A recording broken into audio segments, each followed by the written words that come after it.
राधे राधे दोस्तों, इस वीडियो में हम आपको भगवान श्री कृष्ण जी की प्रिय नगरी और चार धामों में से एक धाम यानी कि द्वारका धाम के बारे में संपूर्ण जानकारी देंगे।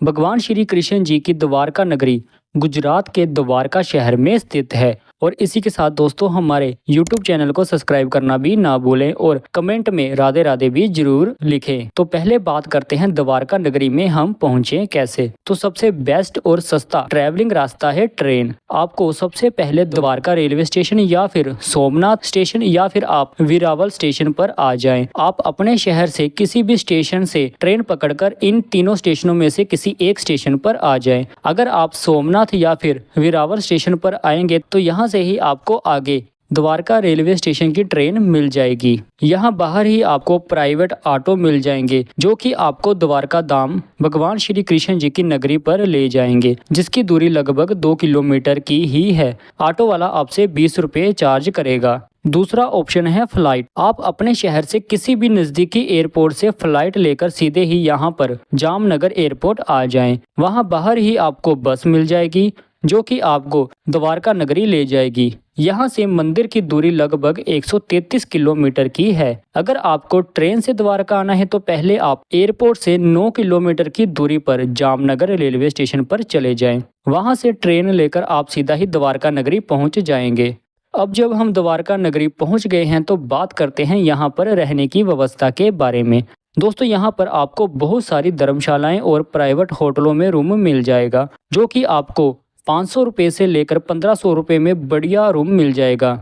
मेरी एडवाइस ये है कि आप द्वारका में ही 2 दिन के लिए रूम ले लें, क्योंकि एक दिन आप द्वारका धाम घूम लेंगे, दूसरे दिन आप भगवान शिव जी के आगे नागेश्वरम ज्योतिर्लिंग के दर्शन करने के लिए भी चले जाएंगे। आप इसको उल्ट भी कर सकते हैं। आप पहले नागेश्वरम ज्योतिर्लिंग के दर्शन कर लें, उसके बाद द्वारका धाम घूम लें। जैसा आपको बढ़िया लगे आप वैसा कर सकते हैं। दोस्तों नागेश्वरम धाम ज्योतिर्लिंग की यात्रा की संपूर्ण जानकारी अगर आपको चाहिए, डिस्क्रिप्शन में उस वीडियो का लिंक दिया हुआ है, आप देख सकते हैं और ऊपर आई बटन पर भी क्लिक करके आप वीडियो देख सकते हैं।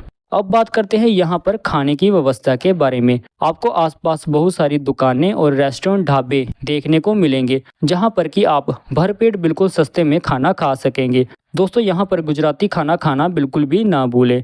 यहाँ पर आपको सभी वेजिटेरियन ही खाना मिलेगा। अब जानते हैं द्वारकाधीश मंदिर में दर्शन करने के बारे में। दोस्तों द्वारकाधीश मंदिर में दर्शन करने से पहले आप गोमती नदी में जाएं, वहां पर स्नान करें, उसके बाद दर्शन करने के लिए आप आगे बढ़े। मंदिर में प्रवेश करने के 2 रास्ते हैं। दोस्तों मैं आपको ये भी बता दूं, यहाँ पर मोबाइल फोन और मंदिर के अंदर बैग लेकर जाना बिल्कुल मना है। आप बाहर ही जो फ्री काउंटर है वहाँ पर इसे जमा कर सकते हैं। उसके बाद आप मंदिर परिसर के अंदर जाएं, भगवान श्री कृष्ण जी के दर्शन करें। मंदिर में दर्शन करने के बाद आप वापिस गोमती नदी घाट पर आ जाएं, जहां पर कि आपको संगम नारायण मंदिर देखने को मिलेगा। आप वहां पर भी जाकर दर्शन करें। यहीं पर गोमती नदी और अरब महासागर का संगम भी होता है।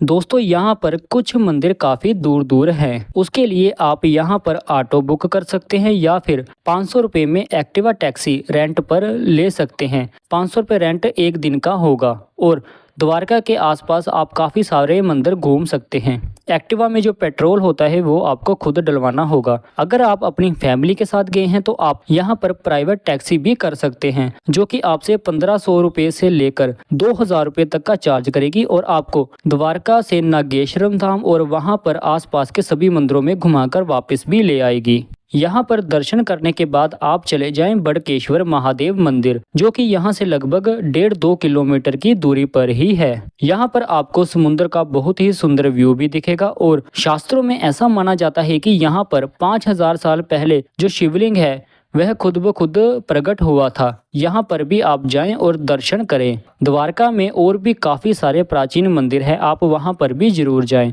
इसी के साथ दोस्तों यहाँ पर माता शक्ति पीठ का भी एक मंदिर है, आप वहाँ पर भी जरूर जाएं और वहाँ पर माता रानी का आशीर्वाद जरूर लें। उसके बाद आप सिद्धनाथ मंदिर में चले जाएं। यह मंदिर भी काफ़ी प्राचीन मंदिरों में से एक है। यहाँ पर भोलेनाथ सिद्धेश्वर महादेव के रूप में विराजमान हैं। यहाँ पर भी आप जाएं और दर्शन करें। यहाँ पर दर्शन करने के बाद आप लाइट हाउस भी जा सकते हैं। यहाँ पर भी आपको बहुत ही सुंदर व्यू दिखेगा। अगर आप शाम को यहाँ पर पहुँचे हैं तो आप सनसेट का एंजॉय भी कर सकते हैं। दोस्तों इसी के साथ रास्ते में ही आपको रुक्मणी टेम्पल भी दिखेगा। आप वहाँ पर भी जाएं और दर्शन जरूर करें। यह मंदिर जो कि तकरीबन द्वारका मंदिर से 2 किलोमीटर की दूरी पर ही है। आप यहाँ पर भी जाएं। दोस्तों यहाँ पर आपको जल का प्रसाद मिलेगा। आप वह जल का प्रसाद ग्रहण जरूर करें। इसी के साथ दोस्तों यहाँ पर आप 3 डे और 2 नाइट का प्लान जरूर बनाएं। एक दिन आप द्वारका में घूम लेंगे, दूसरे दिन आप भगवान शिव जी के नागेश्वरम ज्योतिर्लिंग के दर्शन करने चले जाएं और वहां पर आसपास घूमें। अगले दिन आप भगवान शिव जी के एक और ज्योतिर्लिंग जो कि सोमनाथ में है, आप वहां पर भी चले जाएं और सोमनाथ ज्योतिर्लिंग के दर्शन करें। अगर आपको सोमनाथ ज्योतिर्लिंग की संपूर्ण जानकारी चाहिए तो उस वीडियो का लिंक मैंने डिस्क्रिप्शन में दिया हुआ है। इसी के साथ मैंने नागेश्वरम ज्योतिर्लिंग का लिंक भी डिस्क्रिप्शन में दिया हुआ है, आप देख सकते हैं। तो दोस्तों ये थी भगवान श्री कृष्ण जी की द्वारका धाम की संपूर्ण जानकारी। उम्मीद करता हूँ ये वीडियो आपकी यात्रा को और ज़्यादा आसान बनाएगी। वीडियो अच्छी लगे तो लाइक, शेयर और सब्सक्राइब करना ना भूलें और कमेंट में दोस्तों राधे राधे जरूर लिखें।